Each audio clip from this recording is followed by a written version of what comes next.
unang panahon, may isang mabangis na leon na nagpapahinga sa kanyang kuweba.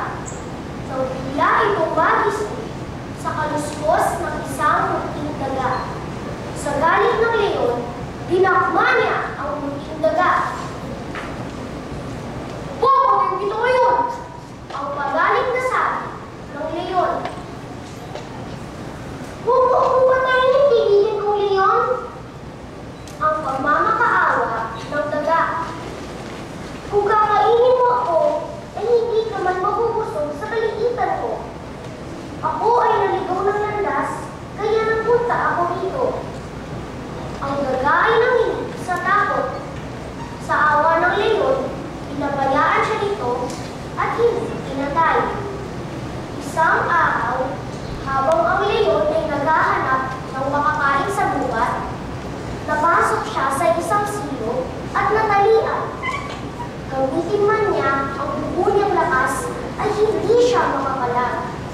Sumigaw ang leon ng tungkod ng lakas. Sigaw pala niyang iyon ay nakinig ng daga.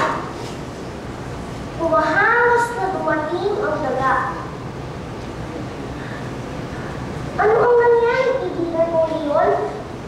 ang tanong ng daga.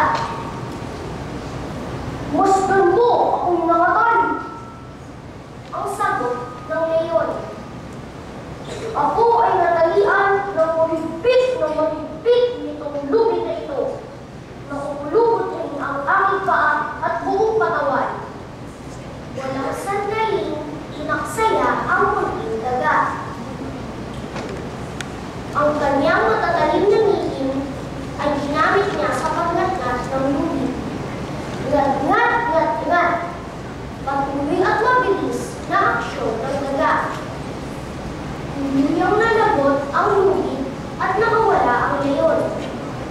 "Salamat, kaibigang daga," buong kasiyahang nasabi ng leon.